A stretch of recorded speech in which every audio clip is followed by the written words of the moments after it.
Good afternoon, everyone.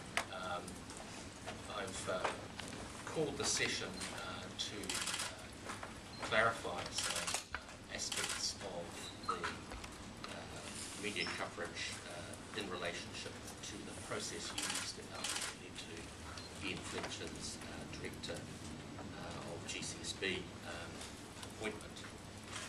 And I'm happy to take your questions on that. But before then, I thought there were three key issues that I'd like to explain. The first is, in this kind of appointment, what is the appropriate role for a minister? And I think it's important to realise that this role and roles like it, and that includes the Chief of Defence Force, Police Commissioner, Director of the New Zealand Intelligence Service, the Solicitor General. These are all positions that are not my employees. These are all positions where they are statutory officers who are appointed by the Minister and who serve at the pleasure of the Minister. And I think that is a very important distinction to communicate. So for in the case of public service chief executives, an example of that would be the Secretary to the Treasury. The process is much more arm's length from ministers than it is in the case of a role like the Director of GCSB. For example, in the case of a role like the Secretary to the Treasury, I would not consult ministers around, for example, a shortlist. I come to my own judgment about that, run the process, and ultimately ministers, their only role is a veto right about recommendation that I put forward. But because the nature of the relationship between ministers and these officers is different, so is the process that is used. The Commission does run a professional process to ensure that people in those roles are people of merit and standing. However, ministers are engaged in that process, and appropriately so, given ultimately it is the Minister's recommendation to Cabinet for appointment. How ministers choose to involve themselves in the process varies. In terms of my time as Commissioner, some ministers have chosen to be very arm's length from that process. Some ministers have chosen to be much more hands-on in the process. For example, certainly one minister has wanted in my time and has done so, interviewed the shortlisted candidates themselves as well as the panel. Now, both of those strategies, in my view, are entirely appropriate. So in the case of GCSB, the interactions that I had with the responsible minister, in this case was the Prime Minister, was not atypical of the kinds of engagement that I would have with ministers around similar roles. The second point I'd like to pick up is in relationship to the fact that I recommend to the Prime Minister someone who did not have either a military or intelligence background for the role of Director of GCSB. I do not consider that background is essential to carry out the functions of Director of GCSB. And indeed, at the time we were selecting Sir Jerry McBride's successor in 2011, we were beginning to get some insight into significant management issues that needed to be addressed within GCSB. We certainly did not have prescience around the issues that emerged in the Kim.com case, or indeed in Rebecca Kitteridge's report that would be released shortly, as the Prime Minister has indicated. But it was becoming clear that there was a need to work on the capability of the organisation. There was a need to change internal structures. There was a need to develop new aspects of the role of GCSB, particularly focus on cyber security and working across the public sector and not just the traditional military and intelligence community. And those critical areas of success for the Director were laid out in the position description, which was made public prior to the start of the recruitment process. The third point I might like to make is in relationship to the comments made by Sir Bruce Ferguson on Campbell Live last night. I'm disappointed in those comments because certainly Sir Bruce has misunderstood the process and certainly hasn't sought to inform himself with myself around what actually happened. In essence, Sir Bruce last night was claiming that certain individuals had been shortlisted and at very late notice were dispatched from the process in favour of another candidate, namely Mr. Fletcher. This is not true. As I have explained before on a number of occasions, the recruitment consultant prepared a potential shortlist that was discussed with me, and then as I do with all of these roles, I take the potential shortlist to the responsible minister, in this case the Prime Minister, to either confirm the shortlist, to either select individuals from that potential list, to add names to that shortlist, or indeed not to proceed with that shortlist. All the individuals who were on the potential shortlist knew that they were on a potential shortlist. They also knew that the final decision about whether they were actually shortlisted and would therefore go to interview was in the hands of the Prime Minister.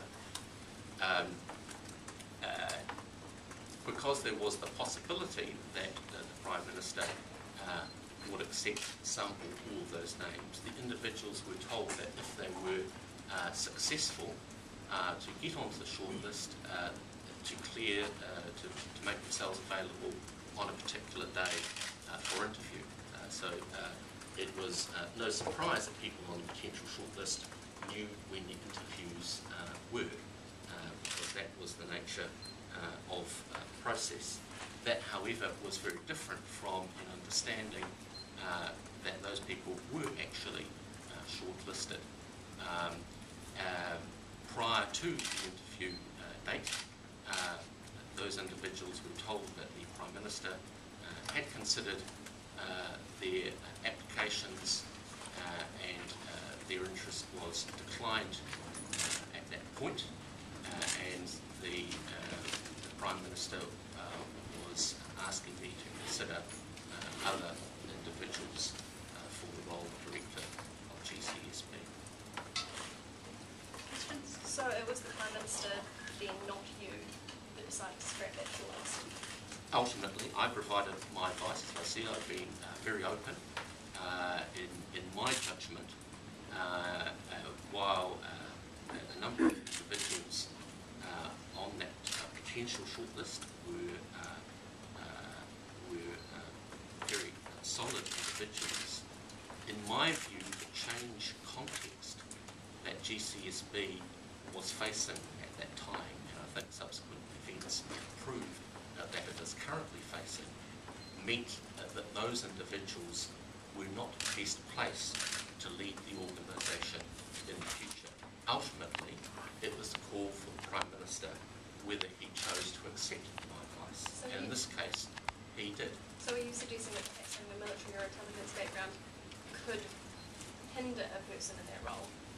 I think I wasn't focusing on, because I'll make no comment about the actual backgrounds of people on the potential Based on what you were saying before. shortlist, I looked at their skills in the round, including where they had worked before, and came to the judgment that in terms of context of GCSB going forward, they weren't the appropriate skills.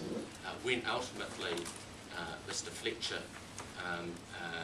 agreed to enter the process, I certainly was aware from his CV that he had undertaken significant change management at organisation level in both his role in the United Kingdom and in the role that he was currently holding in Queensland, where he had overseen significant change processes, and that certainly was, in my view, a factor that led to me recommending that he should be considered by the interview panel. Jonathan Boston says it was a mistake for the Prime Minister to bring in Fletcher and the other person, and that you should have done that, you should have been within your sphere of the process. Do you think there's a point to that? That's raised the perceptions around the process? I think clearly, given where we are at, it has created perceptions around the process that I don't think are unfair. Equally, on the other hand,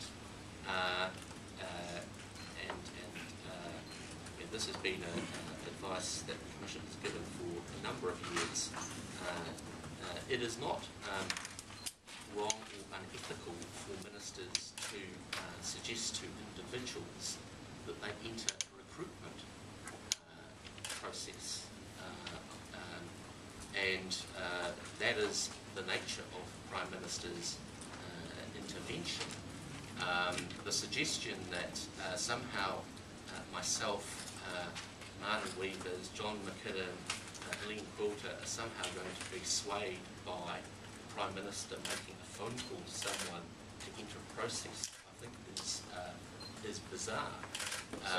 In the sense of anyone who is the State Services Commissioner or a senior public servant, they have to be able to work effectively in a world where ministers are giving advice, contributions, and for those senior public servants still to come to a professional and objective view. And that is what has happened in this case.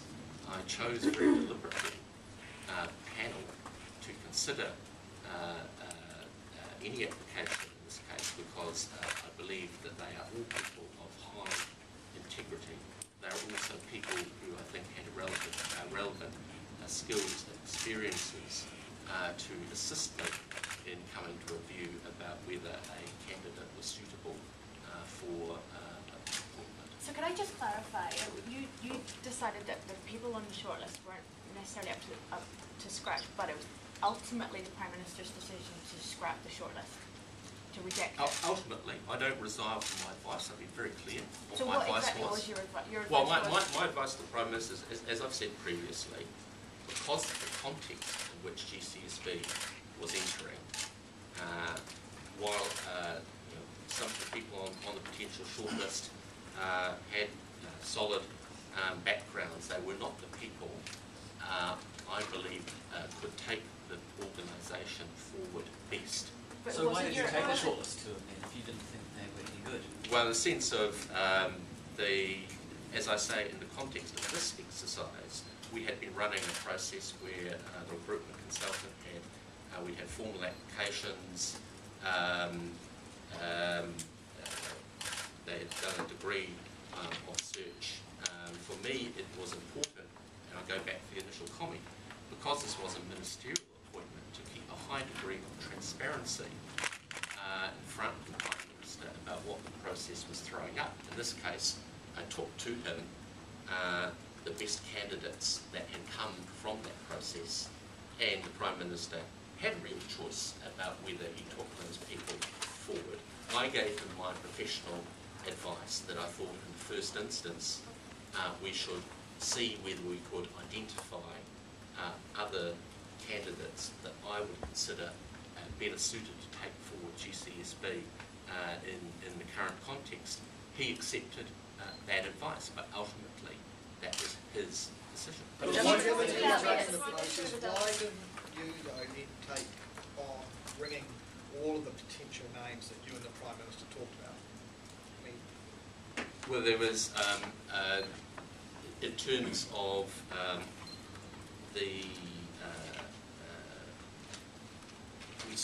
my understanding of our meeting was there was going to be further reflections that each of us was going to undertake about, as the Prime Minister said we did, identify some names in that session. Mr. Fletcher's name was certainly one of the names identified, and it wasn't a surprise to me that his name came up in that context, because I was very well aware of his background and for a couple of years, and I certainly had half an eye around getting him into the New Zealand state sector into an appropriate role at some point if that was possible, because he is a very able individual.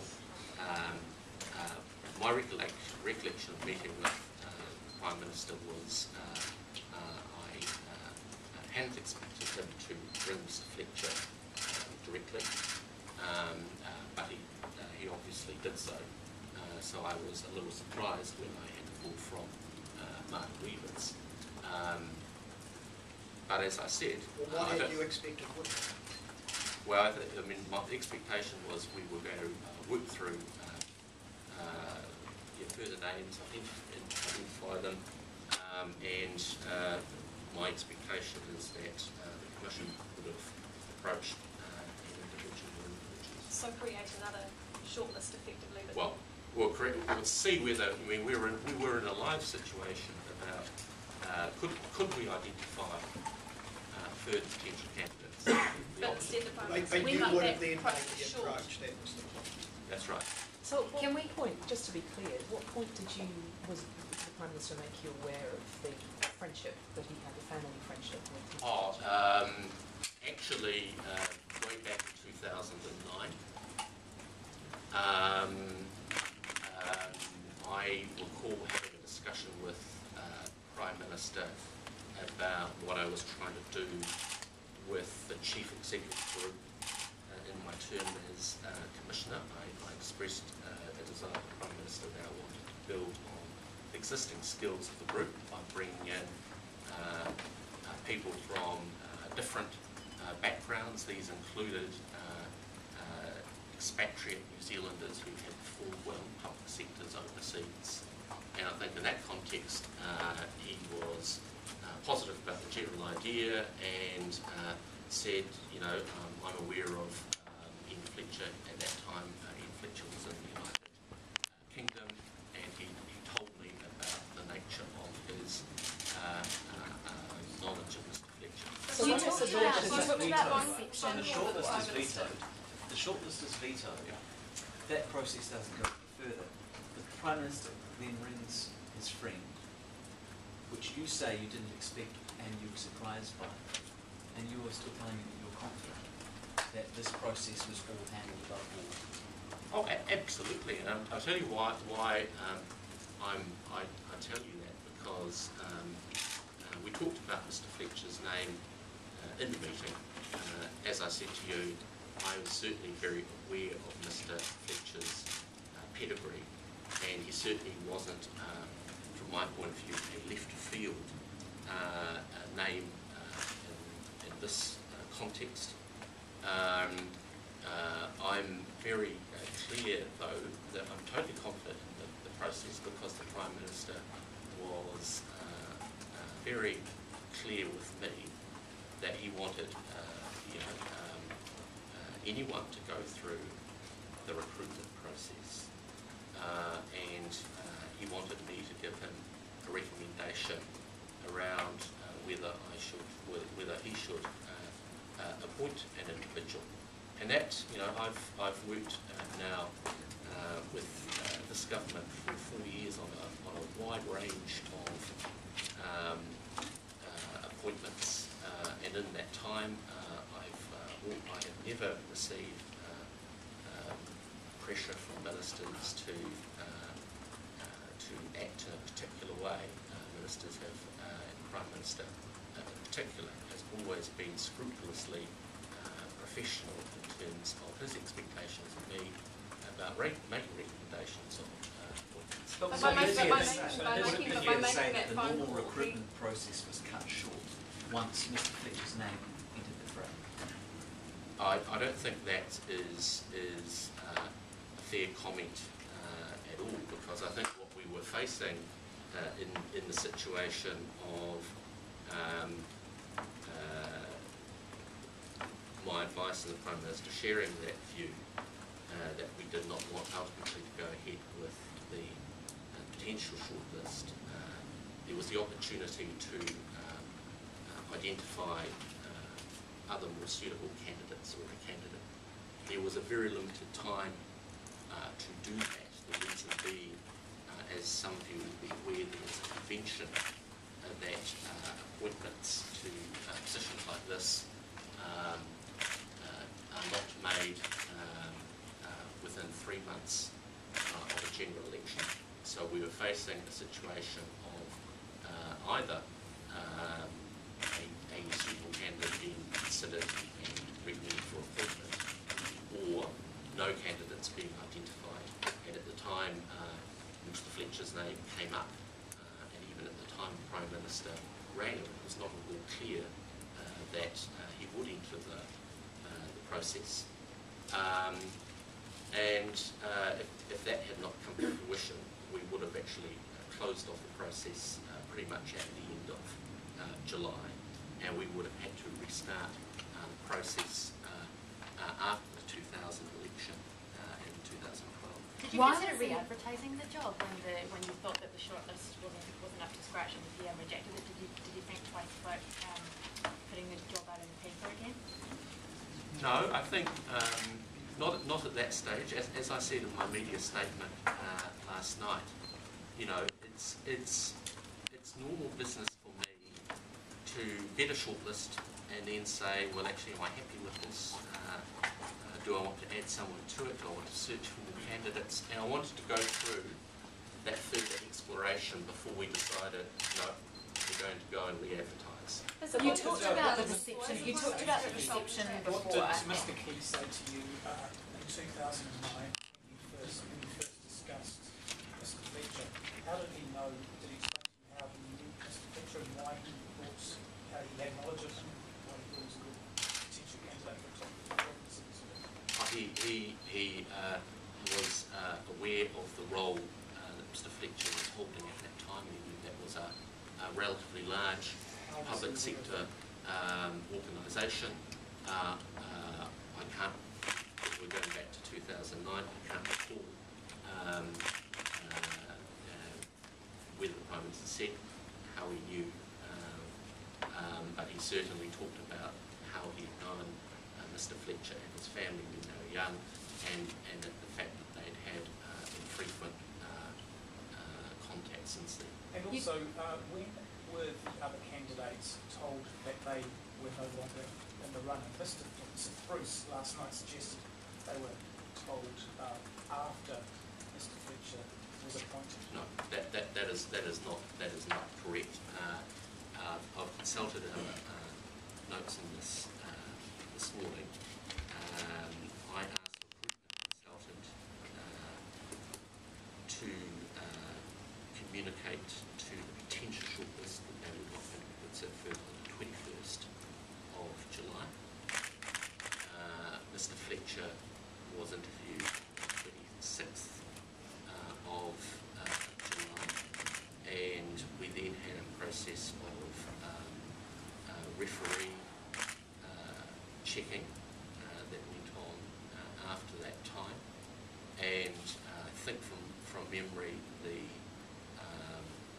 final recommendation to Cabinet went up in the second half of August, and again from recollection the media statement announcing Mr. Fletcher's appointment came out in early September 2000. What was the issues with Has it? the Prime Minister ever shoulder tapped anyone for other roles in the same way he has this time, or would to you? I can't. You talked about, Sorry, you talked about perceptions before. Yeah. In hindsight, would you do anything different to change that perception? I think in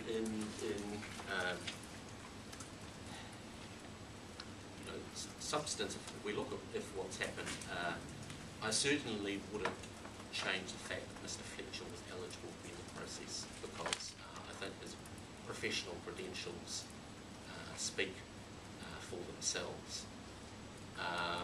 And also, I don't believe that the nature of his relationship with the Prime Minister, knowledge of the Prime Minister, precluded him from being a candidate for a senior state sector role. So that certainly wouldn't change. As I said, the only issue with perception and the benefit of hindsight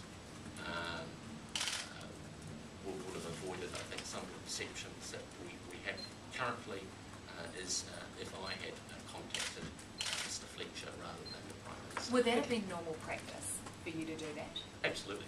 And why were you surprised when the Prime Minister did this? Did you know he was going to? I don't believe that I did, and that's why I said I was surprised when I got the phone call from Martin Weavers, but from my point of view, that didn't dissuade me from considering Mr. Fletcher in the process, because he was a highly credible person. He was known professionally to me, so I had I think a good understanding myself of his qualities. And as I said, had been interested for some time to get him into an appropriate role in the New Zealand state sector. So the substantive merits of considering his candidacy further, for me, were the dominant consideration. And because, as I say, I don't believe that there is certainly either a legal or moral or ethical bar on ministers contacting individuals to enter a public sector process. It didn't seem to be an issue about that I should say, well sorry, we're not interested in talking to you. Has the Prime Minister's reluctance to be entirely open about this process helped create these unfavourable perceptions about what you're saying is a fairly above board and perfectly reasonable process? Look, I think that's a question you should put to the Prime Minister. Thanks, everyone. Just one quick question. Your own personal tenure in this role ends when? It's on our website. I was appointed for a 5-year term. It finishes on the 30th of June. So are you currently negotiating your contract, a renewal perhaps, or something of that nature? I'm talking about these matters with the government. So can I just ask quickly why you didn't make mention of the phone call or any of the subsequent matters that have since come to light in your original statement last week, and why did you put out that statement? I had been concerned about some of the comments Mr. Browning had made about this being I think, a sinister appointment, and so from my point of view, I think the basic facts of the process needed to be laid out, and for my and I believe that is what we did in that statement. You left out crucial facts though in that statement. Well, in terms of the actual process that was undertaken, the Prime Minister phoning Mr. Fletcher was not a material consideration in describing the process. But it was enough to surprise you, yet you excluded it from that statement. Well, as I said, the purpose of the statement was to establish a clarity around how we went about the process, issues about the recruitment process. It was not designed to be an omnibus, all-encompassing description of everything that went on in the recruitment process. Did the Prime Minister's office ever contact you to ask you to put out a statement or to clarify something? No. Can I just clarify, are you seeking reappointment? Look, that's a matter between me and the government. Like any individual, I think I should be able to work through with ultimately my employer whether I want to do that or or not, and obviously the conclusion of that will be public. But you could see how this is played out could be interpreted as you perhaps with the putting out of the statement and the way that this has played out in the last week, you could see that how people would interpret your position in terms of employment in that matter. Look, I don't think that's fair. As I say, look, I believe that I ran a professional process to recruit Mr. Fletcher. I have been very upset around some of the accusations that I think ultimately tarnish the reputation of Mr. Fletcher, who I think is a highly able New Zealander who has done incredibly well overseas and is actually doing a really good job in difficult circumstances in GCSB, and I think he needs to be supported to actually get this organisation performing at the level that I think all New Zealanders want it to perform. Would you make, sorry, just one point, would you make any recommendations about the need to tidy up the process? Because you talk about ministers, because whenever a minister is going to bring someone, they will always raise a reception time anyway, that that's a preferred candidate of the minister before they even get through the process. Look, there's always perception issues. You may recall, in fact, I think I actually did the review around in quite a different context, the engagement with Claire Curran back in 2007, where David Parker said, what about Claire Curran? And in that report, I said, look, I don't actually believe the minister did anything wrong. It certainly helped create a perception issue. But ultimately, that is a decision that ministers need to make a judgment about whether making those kinds of